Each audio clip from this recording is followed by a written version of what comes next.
अस्सलाम वालेकुम। जैसा कि आप लोगों को सब पता है कि केस वायरल हुआ है अलीशा का, FM hospital doctor Munawwar, doctor Farzana और उनके स्टाफ का। इसी तरीके से सोशल मीडिया के थ्रू हमारी सिस्टर ने हमसे रब्ता किया और इन्होंने कहा कि हमारी सिस्टर हिना का केस भी वहीं हुआ था, सी सेक्शन। उसके हस्बैंड जो कि जफर उनको लेकर गए थे, ले जाने के बाद उनका वहाँ पर ट्रीटमेंट सही नहीं हुआ और डॉक्टर्स की गफलत की वजह से उनकी तबीयत काफ़ी सीरियस हो गई। सीरियस होने के बाद फर्दर उन्होंने क्या हुआ, किस तरीके से हुआ, उनकी सिस्टर बताएंगे जी। रात के 3 बजे हम उनको लेकर गए ऑपरेशन के लिए। हमने वहाँ जाके बोला नर्स को भी और नर्स को कि इनका ऑपरेशन होगा, लेकिन उन्होंने उनके एक ड्रिप लगा दी जो कि पेन की ड्रिप होती है। उसके लगाने के साथ ही उनकी तबीयत जो है बिगड़ना शुरू हो गई और उनके नॉर्मल डिलीवरी वाले पेन स्टार्ट हो गए और इसी कंडीशन में उनका बीपी भी शूट कर गया।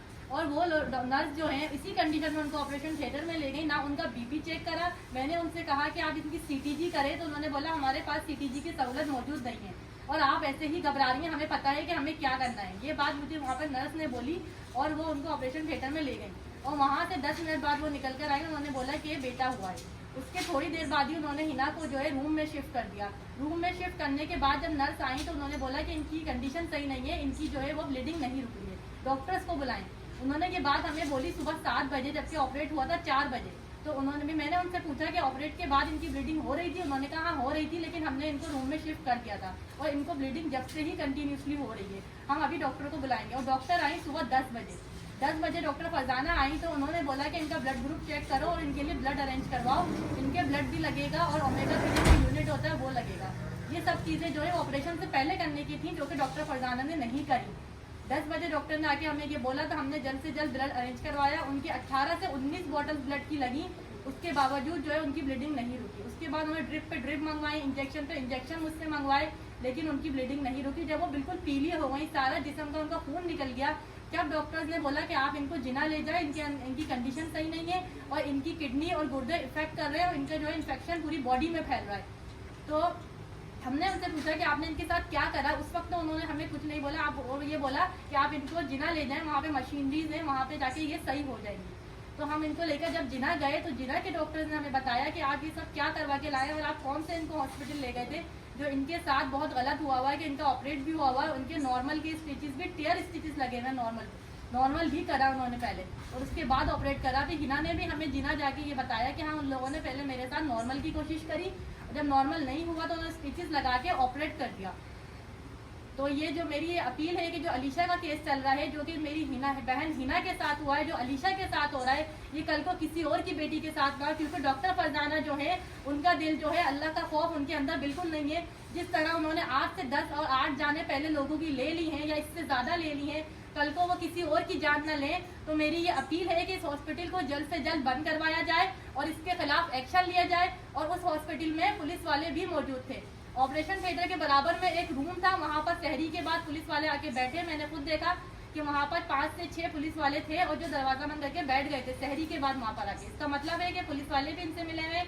तो मेरी ये अपील है कि इस केस को आगे बढ़ाया जाए और इस हॉस्पिटल को जल्द से जल्द सील करवाया जाए और डॉक्टर फरजाना को सजा दी जाए। अच्छा, इसके अलावा आप लोगों ने कोई कानूनी कार्रवाई की थी? जी, हम लोग पुलिस में भी रिपोर्ट करवाने गए, लेकिन पुलिस वालों ने भी हमारी नहीं सुनी और ना ही हमारी कोई बात सुनी, उन्होंने ना रिपोर्ट दर्ज की हमारी। उसके बाद फिर आपने क्या किया? फिर हमने हेल्थ ऑफ कमीशन में ये सारी दरख्वास्त जमा करवाई। जिना से हमने केस की पूरी समरी बनवाई डॉक्टर से कि वो किस कंडीशन में जिना आई थी। जिना की डॉक्टर्स ने हमें समरी बना के दी, वो सब हमने हेल्थ ऑफ कमीशन में जमा करवाई। लेकिन इस बात को भी 3 महीने हो गए, वहाँ से भी कोई रिस्पॉन्स नहीं आया, कोई हमारी नहीं सुन रहा। अब देखें, ये गवर्नमेंट ऑफ सिंध से मैं ये पूछना चाहता हूं, बल्कि डिमांड करता हूं, सवालिया निशान है हेल्थ मिनिस्टर के लिए, सवालिया निशान है हेल्थ सेक्रेटरी के लिए, सवालिया निशान है हेल्थ कमीशन के लिए कि अभी तक ये इतना 3 से 4 महीने पुराना केस, इसमें आप लोगों ने क्या किया? यानी कि आपकी भी गफलत है, आप भी इन्वॉल्व हैं।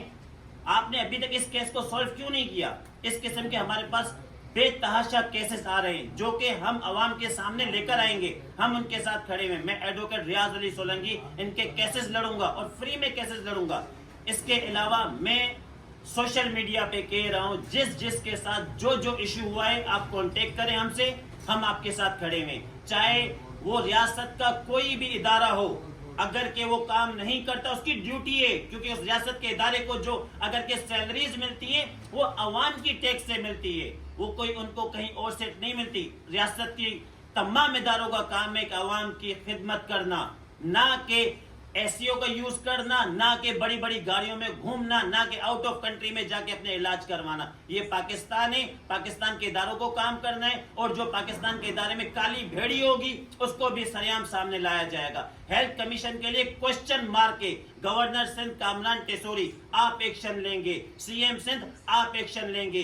ये केस काफी वायरल हुआ है अली शाह का। उसके बाद सेकंड केस, हमारे पास इस किस्म के काफी सारे केसेस आ रहे हैं। हेल्थ कमीशन आखिर कर क्या रहा है?